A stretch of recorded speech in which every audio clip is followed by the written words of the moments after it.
محترم حضرات، میں ایک ادنا سا طالب علم ہوں. سیکھنے سکھانے کا زمانہ ہے. یقیناً الانسان مرکب من الخطاء والنسیان کے تحت مجھ سے غلطی ہو سکتی ہے، اس لیے آپ حضور والا سے درخواست ہے کہ میری خطاؤں کو درگزر فرماتے ہوئے میری اصلاح فرمائیں. الحمد للہ رب العالمین والصلاة والسلام على سید الانبیاء والمرسلین وعلى آلہ وشہداء الکرام واصحابہ العظام رضوان اللہ علیہم اجمعین. اما بعد فأعوذ بالله من الشيطان الرجيم. بسم الله الرحمن الرحيم. كل نفس ذائقة الموت. وقال رسول الله صلى الله عليه وسلم: زوروا القبور فإنها تذكر الموت. وقال في مقام آخر: القبر روضة من رياض الجنة أو حفرة من حفر النار، أو كما قال عليه الصلاة والسلام. ملے خاک میں اہل شاہ کیسے کیسے، ملے خاک میں اہل شاہ کیسے کیسے، مکی ہو گئے بے مکان کیسے کیسے، ہوئے نامور بے نشاں کیسے کیسے، زمیں کھا گئی آسماں کیسے کیسے. تخت آ رہا تھا جو کل آج وہ زیر خاک ہے، عالم فانی کا منظر کتنا عبرتناک ہے. محترم حضرات اور معزز سامعین کرام، دنیا میں کسی بھی مذہب اور کسی بھی فرقے سے تعلق رکھنے والا انسان، خواہ وہ مسلمان ہو یا کافر، امیر ہو یا غریب، عالم ہو یا جاہل، تمام کا اس بات پر اتفاق ہے کہ موت آئے گی. ایک روز قبر کا مہمان بننا ہوگا. جو اس دنیا میں آیا ہے وہ قبر کی طرف ضرور لوٹے گا. نہ آیا کہ جو باقی رہا، نہ آیا کہ جو باقی رہا، نہ ساغر رہا نہ ساقی رہا. اللہ تعالیٰ کا فرمان ہے: کل نفس ذائقۃ الموت. ہر جاندار کو موت کا مزہ چکھنا پڑے گا. یہ زمین کتنے ہی انسانوں کو کھا گئی لیکن آج تک اس نے ڈکار نہیں لی. حضرت سلیمان علیہ السلام کے پاس موت کا فرشتہ اس وقت آیا جبکہ آپ بیت المقدس کی تعمیر کرا رہے تھے. فرشتے نے اللہ کا پیغام سنایا. حضرت سلیمان علیہ السلام کو بڑی فکر ہوئی کہ رب العالمین کا پیغام آ چکا ہے اور ابھی بیت المقدس کی تعمیر باقی ہے. حضرت سلیمان علیہ السلام نے فرشتے سے کہا: اے فرشتے، اللہ سے جا کر عرض کرنا کہ تیرا بندہ سلیمان کچھ وقت کی مہلت مانگتا ہے، وہ اس لیے کہ ابھی آپ کے گھر کی تعمیر باقی ہے. مسلمانوں، وہ بادشاہ جو ہواؤں پر حکومت کرتا تھا، وہ بادشاہ جو جناتوں پر اپنا حکم چلاتا تھا، وہ بادشاہ جو تمام پرندوں کو اپنے تابع کیے ہوئے تھا، وہ بادشاہ جو پوری دنیا پر بادشاہت کرتا تھا، آج وہ اپنی زندگی کی بھیک مانگ رہا ہے. اللہ تعالیٰ نے فرمایا: اے سلیمان، بیت المقدس کا کیوں بہانہ بناتے ہو؟ تعمیر مکمل کرانا یہ کام تو ہمارا ہے. فوراً آپ کی روح قبض کر لی گئی. قرآن کہتا ہے: اذا جاء اجلهم فلا يستأخرون ساعة ولا يستقدمون، کہ جب تمہارا وقت متعین آ جائے گا تو تمہیں ایک لمحے کی بھی مہلت نہیں دی جائے گی. دوسری جگہ ارشاد ربانی ہے: اینما تکونوا یدرککم الموت ولو کنتم فی بروج مشیدہ. تم جہاں کہیں بھی ہوں گے تمہیں موت آ پکڑے گی، اگرچہ تم مضبوط قلعوں میں بند ہو جاؤ. کسی کو نہیں معلوم کہ موت کب کہاں اور کہاں سے کیسے آئے گی. آگاہ اپنی موت سے کوئی بشر نہیں، آگاہ اپنی موت سے کوئی بشر نہیں، سامان 100 برس کا پل کی خبر نہیں. حضور اکرم صلی اللہ علیہ وسلم کا فرمان ہے: اذا اصبحت فلا تنتظر المساء واذا امسيت فلا تنتظر الصباح وعد نفسك من الاموات. اے انسان، جب تو صبح کر لے تو شام کا انتظار مت کر، اور جب تو شام کر لے تو صبح کا انتظار مت کر اور اپنے آپ کو مردوں میں سے شمار کر۔ حضرت مریم علیہ السلام ایک روز پہاڑ پر تھی، روزہ رکھے ہوئے تھی، تو اچانک موت کا فرشتہ آدمی کی شکل میں آپ کے پاس آیا اور کہنے لگا، اے راتوں کو جاگنے والی اور دن بھر روزہ رکھنے والی، تجھ پر سلامتی ہو۔ حضرت مریم علیہ السلام نے فرمایا، اے شخص تو کون ہے؟ تیری آواز سن کر میرا کلیجہ کانپ گیا۔ فرشتے نے جواب دیا، اے مریم میرے متعلق نہ پوچھ، میں بچوں کو یتیم کرنے والا ہوں، میں عورتوں کو بیوہ بنانے والا ہوں، میں دوست و احباب سے جدا کرنے والا ہوں، میں محلات کو خالی کرنے والا ہوں، میں بہادر اور بادشاہوں کی جان لینے والا ہوں، اور اے مریم علیہ السلام آج میں آپ کی جان لینے کے لیے آیا ہوں۔ حضرت مریم علیہ السلام نے فرمایا، فرشتے مجھے تھوڑی مہلت دے دیجئے، حضرت عیسیٰ علیہ السلام جنگل گئے ہیں، ذرا ان کو آنے دیجئے۔ فرشتے نے جلدی سے جواب دیا، اے مریم علیہ السلام مجھے جس سانس میں روح قبض کرنے کا حکم ہوتا ہے میں اسی سانس میں روح قبض کر لیتا ہوں، دوسرے سانس کی بھی مہلت نہیں دیتا۔ یہ کہہ کر فرشتے نے حضرت مریم علیہ السلام کو ہمیشگی کی نیند سلا دیا۔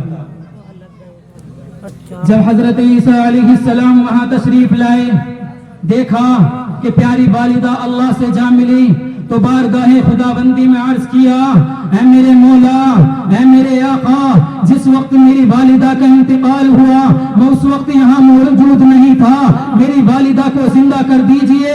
حضرت عیسیٰ علیہ السلام کی دعا قبول ہو گئی، اللہ تعالیٰ نے حضرت مریم علیہ السلام کو زندہ کر دیا۔ حضرت عیسیٰ علیہ السلام نے اپنی والدہ محترمہ سے عرض کیا، امی جان آپ نے موت کے مزے کو کیسا پایا؟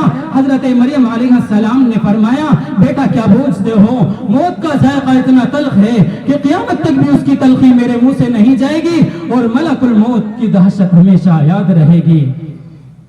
ایک روایت میں آتا ہے کہ موت کی سختی کی وجہ سے انتقال کے وقت انسان کو ایسی پیاس لگتی ہے کہ اگر اس کو سمندر پلا دیا جائے تو بھی اس کی پیاس نہ بجھے۔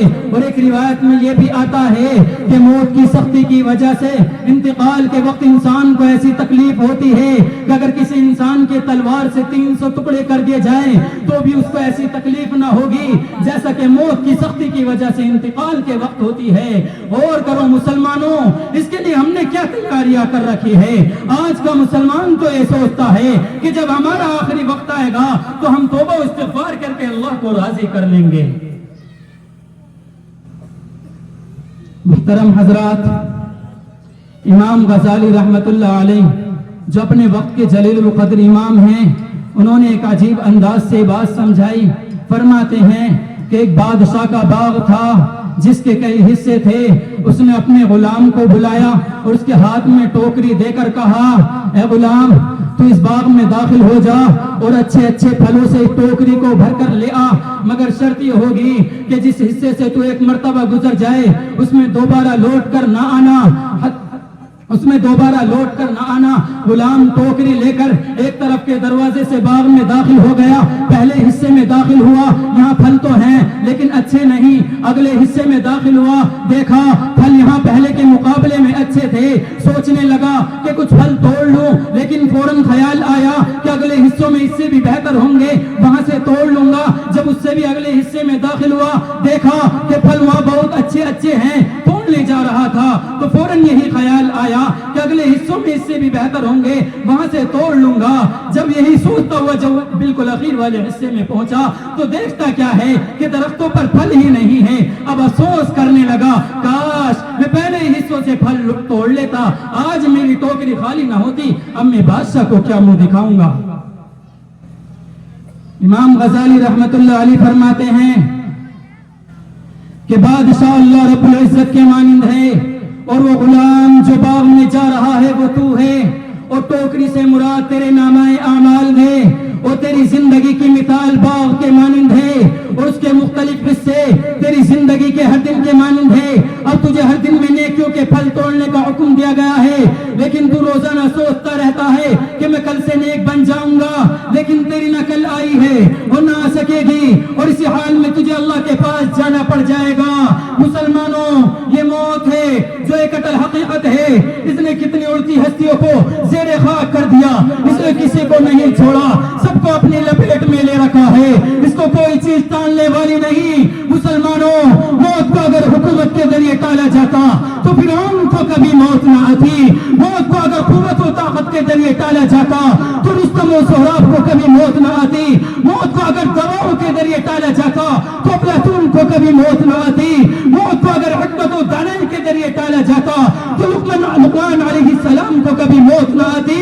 الغرض، موت کو اگر نبوت کے ذریعے بھی ٹالنا ممکن ہوتا تو سرور کائنات خاتم الانبیاء محمد رسول اللہ صلی اللہ علیہ وسلم کو کبھی موت نہ آتی۔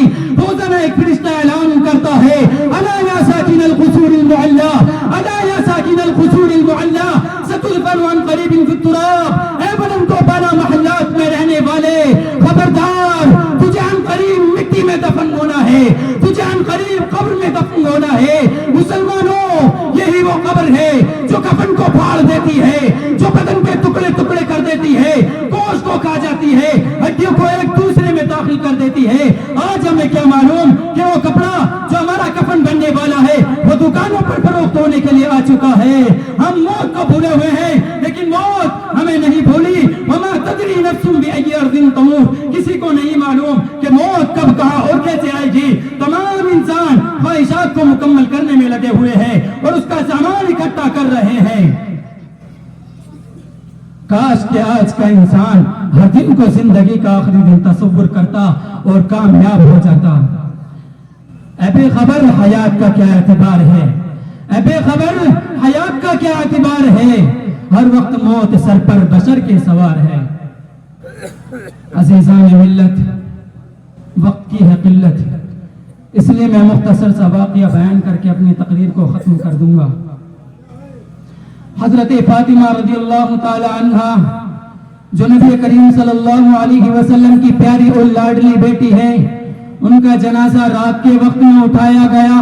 جب جنازے کو قبرستان لے جایا گیا تو حضرت ابو ذر غفاری رضی اللہ تعالی عنہ نے جوش میں آ کر قبر سے خطاب کیا، یا قبر هل تدری من التي جئنا بها الیک، هذه بنت رسول اللہ صلی اللہ علیہ وسلم، هذه زوجة علی المرتضی، هذه ام الحسنین، هذه فاطمۃ الزہرا۔ اے قبر، تجھے معلوم بھی ہے کہ ہم کس کے جنازے کو لائے ہیں؟ یہ بیٹی ہے رسول اللہ کی، یہ بیوی ہے شیر خدا علی المرتضی کی، یہ والدہ ہے شہید کربلا کی، یہ فاطمۃ الزہرا ہے۔ اے قبر، خبردار، کہیں تو غفلت میں ان کی شان میں گستاخی نہ کر بیٹھے۔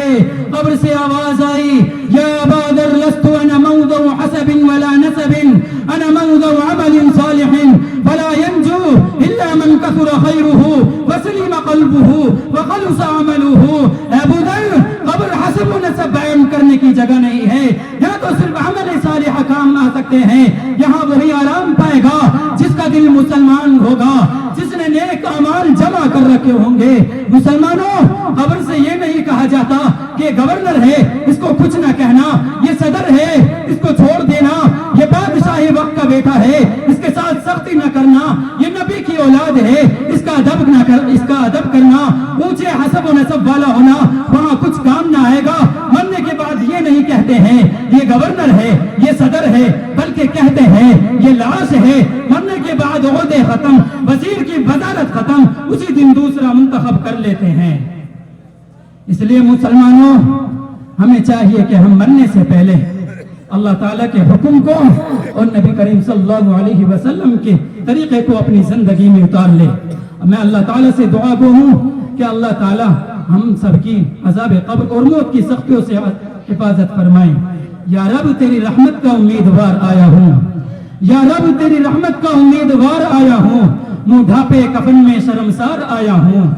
چلنے نہ دیا مجھے گناہ کے بوجھ نے پیدل، چلنے نہ دیا مجھے گناہ کے بوجھ نے پیدل، اس لیے کندھوں پر سوار ہو کر آیا ہوں۔ واخر دعوانا الحمدللہ۔